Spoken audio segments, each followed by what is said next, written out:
السلام علیکم ناظرین، امید ہے آپ خیریت سے ہوں گے۔ آج میں 4 ایشوز پر بات کروں گا۔ عمران خان کی رجیم چینج تھیوری میں ایک اہم تبدیلی آئی ہے، وہ تبدیلی کیسے آئی ہے اس پر ہم بات کریں گے۔ اور دوسرا ایشو خاور مانیکا، ان کو جو پی ٹی آئی کے وکلاء نے ادھر عدالت میں مارا ہے اور جواباً انہوں نے عمران خان اور بی بی بشرا کو گالیاں بھی دی ہیں۔ اور تیسرا ایشو احمد فرحاد جو کہ شاعر اور صحافی ہیں، ان کے بارے میں بتایا گیا ہے کہ وہ آزاد کشمیر پولیس کے پاس ہیں، وہ ادھر کیسے پہنچے۔ چوتھا ایشو ملک ریاض کے بارے میں ہے کہ ان کے جو ریڈ ہوا کل بحریہ ٹاؤن میں، تو یہ باتیں چل رہی تھیں کہ وہ القادر ٹرسٹ کا کوئی ریکارڈ لینے کے لیے ریڈ کیا گیا۔ کیا وہ القادر ٹرسٹ کا ریکارڈ تھا یا کوئی اور چیزیں لینے کے لیے ریڈ کیا گیا تھا، اس پر ہم بات کریں گے۔ اور بات کو آگے بڑھانے سے پہلے ایک میں آپ کو وضاحت بھی کر دوں کہ کل میں نے 28 مئی کے حوالے سے پروگرام کیا تھا، تو اس میں جو میں نے مختلف لوگوں کی ایک جو تحریر ہے اس سے استفادہ کیا تھا، اس میں سب سے زیادہ جو میں نے استفادہ کیا وہ وقار مصطفیٰ صاحب کی تحریر ہے۔ وہ سینئر جرنلسٹ ہیں اور بی بی سی میں کافی لکھتے بھی رہتے ہیں۔ 28 مئی کے حوالے سے بھی انہوں نے مختلف اوقات میں لکھا، تو میں نے اور بھی لوگوں کو پڑھا، لیکن جو ایک سب سے زیادہ معلوماتی تحریر تھی وہ وقار مصطفیٰ صاحب کی تھی۔ تو میں نے کل بتانا بھول گیا، یہ مجھے انہوں نے کوئی گلا شکوہ نہیں کیا، لیکن میرے ذہن میں آ رہا تھا کہ مجھے یہ بات کرنی چاہیے، تو میں نے کہا کہ آغاز میں ہی میں یہ بات بتا دوں وقار مصطفیٰ صاحب کے حوالے سے۔ تو ہم اپنے پروگرام کی طرف واپس آتے ہیں کہ عمران خان کی گیم چینج ہے تو گیم چینجر ہی ہے، لیکن رجیم چینج تھیوری میں ایک تبدیلی آئی ہے۔ اور انہوں نے کہا ہے کہ جنرل باجوہ میرے گوڈے گٹیں بیٹھ گیا۔ انہوں نے ایک انٹرویو دیا ہے مہدی حسن کو۔ مہدی حسن کون ہے؟ مہدی حسن ایک برٹش پاکستانی ہے، اور وہ پہلے الجزیرہ کے ساتھ بھی تھے اور پھر بعد میں ایک امریکی چینل MSNBC کے ساتھ تھے۔ یہ غزہ وار کے دوران ہی ادھر سے ان کی کوئی چھٹی ہو گئی، اور اب انہوں نے اپنی ایک چھوٹی سی میڈیا کمپنی بنائی ہے، اور جو جس میں وہ انٹرویوز کرتے ہیں اور باقی چیزیں جو ہیں ویب سائٹ پر وہ لکھتے بھی ہیں۔ تو انہوں نے عمران خان کو کوئی سوال جو ہے نا وہ بھیجے کسی کے ذریعے، اور عمران خان نے ان کے جواب دیے۔ تو اس میں ایک جو سوال تھا وہ تھا کہ اب بتائیں خان صاحب کہ آج ہون تو کی لگ رہا ہے انی دیر جیلے رہن تو بعد کہ کون توڑے گوٹے گٹیں بیٹھا ہے، تو ابھی کون ذمہ دار ہے؟ کیا جو سیاسی قیادت نے آپ کو نکالا ہے، امریکہ نے نکالا ہے، یا جنرل باجوہ نے نکالا ہے؟ تو میرے خیال خان صاحب نے سوچا ہوگا سیاسی قیادت دی بھی گل کریں تو گل کو بڑی بنتی نہیں ہے، کہ یعنی کہ یہ تو ہے ان کو ویسے ہی وہ بونے سمجھتے ہیں۔ امریکہ جو ہے یعنی کہ وہ کام زیادہ آگے چلا جاتا ہے، تو لہٰذا کوئی درمیان والا رستہ اختیار کر لیتے ہیں۔ تو انہوں نے کہا کہ میں جو ہے نا ابھی 11 مہینے میں نے بڑا اس بات پر سوچا ہے، تو مجھے پتہ چلا ہے، مجھے یہ لگا ہے کہ یہ جو ہے میرے گوڑے گٹے ہیں جو ہے نا جنرل باجوہ بیٹھا ہے، انہوں نے ہی جو ہے نا کو امریکیوں کو میرے خلاف شکایتیں لگاتے رہے ہیں کہ جیسے میں امریکہ مخالف ہوں۔ اب یہ دیکھیں خان صاحب جو ہے نا ایک طرف بڑے کوئی حریت پسند بنتے ہیں، دوسری طرف وضاحتیں بھی دے رہے ہوتے ہیں۔ تو انہوں نے ایک طرح سے امریکہ کو ایک پیغام بھیجا ہے کہ جناب میرا تھوڑا کوئی تعلق نہیں ہے، ایویں جنرل باجوہ نے کوئی غلط فہمیاں پیدا کی تھیں۔ اچھا، خان صاحب جو ہے نا، یعنی کہ خان صاحب ویسے بڑے کرکٹر بھی بہت بڑے ہیں اور سیاستدان بھی ہم ان کو مانتے ہیں۔ ہم جس چیز کو نہیں مانتے، ہم یہ نہیں مانتے کہ وہ بہت بڑے ایکٹر بھی ہیں، کہ وہ دیکھیں کہ وہ اس طریقے سے جھوٹ بولتے ہیں کہ لگتا ہے کہ وہ سچ بول رہے ہیں، اور وہ اس انداز میں بولتے ہیں کہ ان کو جو ہے نا لوگ کہتے ہیں کہ یار گل تو ٹھیک ہی لگتی ہے۔ خان جو ہے نا یہ بڑا سیدھا سادہ لگتا ہے، حالانکہ وہ جتنا سیدھا سادہ لگتے ہیں اتنے ہیں نہیں۔ ادھر دوسری طرف جنرل باجوہ بیچارہ یعنی کہ وہ قرآن کی قسمیں چک رہا ہے کہ بھائی میرا کوئی رول نہیں جو یہ رجیم چینج میں۔ اچھا، ان کی قرآن کی قسمیں نہیں ہم مان رہے، اور دوسری طرف عمران خان جن کا ایک ٹریک ریکارڈ ہے ایک بیان بدلنے کا، ان کی ہم جو ہے یعنی کہ ایک نئی تھیوری کو بھی مان لیں گے۔ اب جو ہے نا نیچے اس نے سوال کیا مہدی حسن نے کہ یہ بتائیں کہ اب کیا، اس نے پھر اسپیسیفکلی پوچھا کہ جو بائیڈن انتظامیہ ہے، کیونکہ جو امریکی صدر بائیڈن ہے اسی کے ٹائم پر یہ ہوا ہے یہ رجیم چینج جو ہے، تو اس نے کہا کہ آپ ابھی بھی اس کو ذمہ دار سمجھتے ہیں۔ ادھر مہدی جو ہے نا، مہدی نے بڑی گیم کی ہے مہدی حسن نے، ادھر جو ہے نا اپنی لگائی ہوئی ہے اس نے فائر وال پے وال۔ تو اس نے کہا جی کہ اس سوال کا جواب پڑھن واسطے نا پہلاں تے میری ویب سائٹ سبسکرائب کرو، ٹھیک ہے، اور پیسے دو۔ یعنی کہ میں تو آپ کو ویسے کہہ رہا ہوتا ہوں نا کہ چینل سبسکرائب کریں، وہ بھائی جی پیسے بھی منگتے ہیں، تسی اتنے جڑا ویسے سبسکرائب کر کے بھی بڑا احسان چاڑ دیو، اگلے پیسے منگتے ہیں، آتے ہیں کہ انفارمیشن اس طرح نہیں ملتی، تو اس سے آگے جو ہے انفارمیشن نہیں مل سکی، وہ ایک طرح کی ہمارے لیے سینسر ہو گئی ہے۔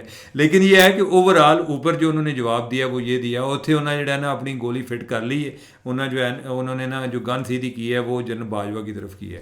تو آگے جناب چلتے ہیں ہم دوسرے کی طرف کہ آج جو ہے خاور مانیکا کی بڑی ٹھکائی ہوئی ہے. جو پی ٹی آئی کے جو وکلاء ہیں انہوں نے ان کو بوتلیں ماری اور ان کو دھکے وغیرہ دیے, اور پھر جو ہے ہاور مانیکا اس نے بھی انہیں کیا کہ تہاڈی ایسی دی تیسی اور تہاڈے لیڈر دی ایسی دی تیسی. انہوں نے پھر جو ہے یعنی کہ عمران خان اور بشرا بی بی ان کو بھی گالیاں دیں, اور ساتھ ہی عدت والا کیس چل رہا تھا, اور جائی صاحب کو انہوں نے کہا جی کہ آپ جو ہے نا کیس کسی اور نو دیو, چھڈو پر سی تھے کوئی فیصلہ سنن تے نہیں آئے, اسی تے کیس لٹکان آئے ہیں. تو جائی صاحب نے کہا کہ یہ تو آپ نے کو پہلے بھی آپ نے اعتراض نہیں کیا تھا, تو ابھی دوبارہ کیوں اعتراض کر رہے ہیں, ابھی تو یہ فیصلہ ہونے والا ہے. انہوں نے آگے جو ہے ہائی کورٹ کو لکھ دیا جی کہ ہوں دسو کہ میں کی کراں, میں یہ کیس دا فیصلہ میں کرنا ہے یا کسی اور کرنا ہے, تسی منو دس دیو.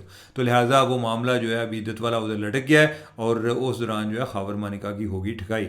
اب جو ہے احمد فرحاد جو ہیں جن کو ہم زیادہ شاعر کے طور پہ میڈیا ذکر کر رہا ہوتا ہے, حالانکہ وہ جرنلسٹ بھی ہیں, یعنی کہ وہ اگر آپ ان کا پروفائل دیکھیں تو وہ انہوں نے لکھا ہوتا ہے جی کہ بول ٹی وی اور پتہ نہیں اور 2-4 جو ہیں ان کا بھی لکھا ہوتا ہے جی کہ میں ادھر انہوں نے کام کیا ہے. تو ان کے بارے میں وہ 15 دن سے گم شدہ ہیں, اور ان کے بارے میں ابھی اطلاع یہ آئی ہے کہ جی وہ ادھر ان کو عدالت آزاد کشمیر کی عدالت میں پیش کیا گیا ہے. ہمارے چودھری ریاست کے جو کرندے ہیں ان کو لگا کہ اب جو ہے نا جیورسڈکشن ہی چینج کرتے ہیں, اس کو نا اسلام آباد کی جیورسڈکشن سے باہر لے جاتے ہیں. اچھا وہ ذرا اس کی پلازیبل انہوں نے اس طرح بھی بنایا میرے خیال کہ احمد فرحاد جو ہے نا یہ ہے بھی کشمیر کا ہے. اور دوسرا جو معاملہ ہے وہ یہ ہے کہ احمد فرحاد نے کوئی ویڈیو اپلوڈ کی تھی جو کہ کافی ایک ڈس انفارمیشن تھی, جس میں کہ ایک دن انہوں نے کوئی 13-14 بندے مار دیے جو پچھلے دنوں آزاد کشمیر میں مظاہرے بھی چل رہے تھے. ہمارے ہاں انفارچونیٹلی بڑا ہے نا لوگ مزاحمت بذریعہ ایک فیک نیوز بھی کر رہے ہوتے ہیں. دوسرا یہ ہے کہ کچھ لوگوں کو ایک چیزوں کو ویریفیکیشن کا بھی عمل نہیں آتا. میں تو بھائی ایسی تھے یعنی کہ ساڈے دعوے دار بھی ہیں کہ سنے ویریفیکیشن کا عمل ہوتا ہے, پھر بھی ڈرتے رہتے ہیں کہ یار کوئی غلطی ہو جاتی ہے. تو کئی لوگ جڑے نے ہوتے اپنے بڑا حضرت سمجھتے ہیں. تو اب یہ ہے کہ مجھے نہیں آئیڈیا کہ ان پر اس سلسلے میں, کیونکہ انہوں نے کہا جی کہ انہوں نے نقص امن عامہ کے سلسلے میں ان کو پکڑا ہے. اب ان کی اس ویڈیو کو بنیاد بنایا جی کہ اس کی وجہ سے لوگوں میں ریزنٹمنٹ پیدا ہوئی ہے یا احتجاج شروع ہوئے ہیں یا کیا, مجھے نہیں آئیڈیا, لیکن انہوں نے یہ بتایا. اور ویسے عام طور کے اس طرح کے معاملات میں یہی ہوتا ہے. آپ کو پتہ ہے کہ پہلے جو ایک کیس تھا وہ ساجد گوندل والا SCCP کے, وہ ان کو اٹھا کر لے گئے, کوئی ایک ہفتہ رکھا اور بعد میں ان کو چھوڑ دیا, اور ساتھ ان کو یہ بھی کہا کہ کہنا کہ میں شمالی علاقہ جات گیا تھا. نہ لوگوں نے بھی نہیں کوئی یقین کرنا ہوتا, لیکن یہ ہے کہ یہ ہمارے ایک نئے بہانے ہیں. تو چودھری ریاست کے لوگوں کو بھی چاہیے کہ خدا را کوئی قانون کے تحت کوئی کارروائی کیا کریں, اس طرح 1.5 ہتھ کنڈے آپ بھی چھوڑ دیں. تو اب جو ہے نا آگے بڑھتے ہیں تیسرے ٹاپک کی طرف. 3 تو ہو ہی گئے نا میرے خیال, آپ چوتھے کی طرف آتے ہیں, ملک صاحب کی طرف, ملک ریاض صاحب کی طرف. ملک ریاض صاحب کے بارے میں یہ اطلاعات آئیں کل, اور ملک صاحب نے کہا کہ میں گھبران والا نہیں, میں جناب جھکن والا نہیں. ملک صاحب جو ہے نا آج کل ایک پاکستان کے ایک بہت بڑے, جدھر باقی جو مزاحمت پسند ہیں ان میں ایک ملک ریاض صاحب بھی ہیں. تو ملک صاحب نے کہا کہ ان کو جو ہے جھکانے کی کوشش کر رہی ہے, تو اوور مائی ڈیڈ باڈی. تو اب سوال یہ ہے کہ کل جو ریڈ ہوا اتوار جو منگل کی رات, وہ کس سلسلے میں ہوا, جو باتیں پھیلائیں گی وہ پھیلائیں گی نہیں کہ القادر ٹرسٹ کے حوالے سے. مجھے یہ لگتا ہے کہ اس میں ذرا ایک سمارٹ موو تھی کہ القادر ٹرسٹ کا ذکر آئے گا تو PTI دے جیالے پھرے نے نہ آؤ دیکھتے ہیں نہ تاؤ, وہ شروع ہو جاتے ہیں جی ملک صاحب جی ملک صاحب, وہ ساڈے ملک صاحب. تو وہ یعنی کہ ایک کیمپین بھی شروع ہو گئی تھی کہ, اور بہت زیادہ ایک ملک صاحب کو ایک جو ایک پبلک سپورٹ بھی ملی. جو PTI کے لوگ ہیں انہوں نے کہا ملک تیرے جان سار بے شمار بے شمار. تو اب یہ ہے کہ کیا وہ القادر ٹرسٹ والا معاملہ تھا یا اور تھا, اور چلے وہ القادر ٹرسٹ والا معاملہ نہیں تھا جس چکر میں آپ کل پھر رہے تھے. وہ ایک اور کمپنی ہے ان کی, ایک گلیکسی ٹریڈنگ. گلیکسی ٹریڈنگ کا ایک کیس ان کے پاس نیب کے پاس چل رہا ہے, وہ ہے سسپیشیس ٹرانزیکشن رپورٹ. یہ وہ رپورٹ ہوتی ہے کہ جو اسٹیٹ بینک کا ایک فائنانشیل مانیٹرنگ یونٹ ہے, FMU اس کو کہتے ہیں, جس کوئی کسی اکاؤنٹ میں ایب نارمل قسم کی ٹرانزیکشنز ہو رہی ہوتی ہیں, ان فلو آؤٹ فلو, یعنی پیسہ آ رہا ہوئے یا جا رہا ہوئے, اس کے بارے میں آتے ہیں کہ ادھر کی مسئلہ چل رہا ہے بھائی, چیک کرو انہوں نے کون ہے بندہ. تو انہوں نے کوئی ایک STR جنریٹ کی تھی, special transaction report, suspicious transaction report. وہ عام طور پہ FIA کو بھی جاتی ہے, نیب کو بھی جاتی ہے. تو انہوں نے جو یہ جو وہ STR کے سلسلے میں, اس میں ایک ساتھ میں ڈیٹیل بھی آ رہی ہوتی ہے جی کہ انہیں فلاں جگہ سے پیسے آ رہے ہیں یا ادھر سے پیسے فلاں جگہ پر جا رہے ہیں. اب کہنے والے یہ کہتے ہیں نیب والے, میں نیب کی بات کر رہا ہوں کہ جو ان کا ایک جو میری ادھر لوگوں سے بات ہوئی ہے, وہ کہہ رہے ہیں جی کہ بیسیکلی گلیکسی ٹریڈنگ جو ہے اس کی جو سلسلے میں یہ ریڈ کیا گیا ہے. اب اگلی جو بات ہے وہ یہ ہے کہ جب ریڈ کیا جاتا ہے تو ریڈ میں تو پھر یہ بھی ہو سکتا ہے کہ کوئی اور یعنی کہ آپ ریکارڈ کوئی اور چیک کر رہے ہیں, کوئی اور بھی لفظ ہے, تو پھر اس میں جو چیزیں آپ ڈال لیں. لیکن یہ یاد رکھیں کہ آنے والے دنوں میں بھی جب کوئی ریڈ ہوگا نا تو یہ بات آئے گی جی القادر ٹرسٹ کے والے سے یا اس کو نا عمران خان سے جڑا جائے گا تاکہ ادھر سے ایک پبلک سپورٹ جو ہے وہ بھی ملتی رہے گی. اب یہ ہے کہ ملک صاحب کے کیسز جو ہے نا ان کا ایک انبار ہے, نیب میں اس کا انبار ہے کہ اس میں کئی جو ہیں وہ جو فیک اکاؤنٹ کیسز ہیں جو جس میں زرداری صاحب کے ساتھ وہ شریک ملزم ہیں, زرداری صاحب کے شریک پارٹنر بھی ہیں اور ملزم بھی ہیں بہت سارے ہیں. زرداری صاحب تو اب جو ہے نا 5 سال کے لیے ویسے ہی ان کو استثناء مل گیا اور وہ ایوان صدر میں بیٹھ کے جمہوریت کے ذریعے وہ انتقام ادھر بیٹھ کے لیں گے. اور ملک صاحب جو ہے وہ زرداری صاحب کے ساتھ ہونے کی وجہ سے جو جدھر کیسز میں زرداری صاحب ایکیوز ہوں گے ادھر وہ نہیں ان کو نہیں ہوگا. بائی دا وے جو فیک اکاؤنٹ کیس ہے اس میں 35 ارب کا تھا کہ 35 ارب جو ہے مختلف فیک اکاؤنٹس کے ذریعے زرداری صاحب یا اور فیک اکاؤنٹ کے ذریعے گیا. اس میں سے کوئی 10 ارب جو ہے نا وہ بیری ٹاؤن سے آیا تھا. ٹھیک ہے, یہ تفصیلات جو ہیں پھر سے یعنی کہ بیری ٹاؤن اور زرداری صاحب کا جو آپس میں پیار محبت ہے اور کتنا گہرا ہے یعنی اس پر میں بعد میں بات کروں گا, لیکن ابھی مجھے اسی پر رہنے دیں. تو ایک تو یہ فیک اکاؤنٹ کے ریلیٹڈ کیسز ہیں, اس سے ذیلی کئی کیسز بھی ہیں.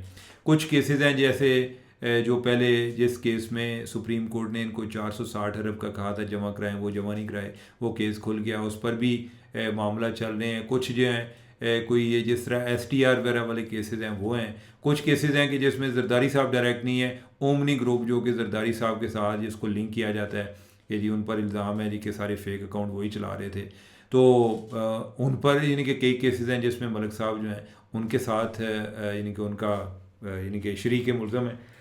تو کئی جگہ پہ زمینوں پر قبضے کے بہت سارے کیسز ہیں مختلف جگہوں پہ. تو ملک صاحب جو ہے نا جدھر بھی گئے ہیں نا وہ ایک داستان چھوڑے ہیں. اب سوال یہ ہے آج جو بلکہ جو ایک دلچسپ بات ہوئی ہے وہ رؤف حسن نے کیا. رؤف حسن نے کہا کہ جو ہماری اطلاعات یہ ہیں کہ آصف زرداری دبئی میں ملک ریاض کو ملنے گئے ہیں.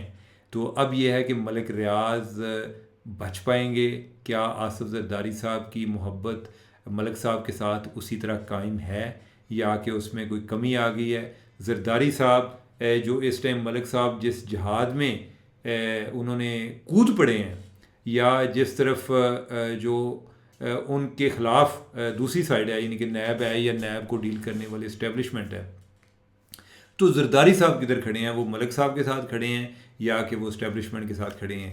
تو یہ باتیں جو ہے نا یہ پھر میں آپ کو دوبارہ سے بتاؤں گا. آج کے لیے اتنا ہی کافی سمجھیں, اور جب یہ باتیں میں آپ کو بتاؤں گا نا تو پھر آپ کو پتہ چل جائے گا کہ اس کیس کا انجام بھی کیا ہوگا. تو ناظرین مجھے اجازت دیں, اللہ حافظ.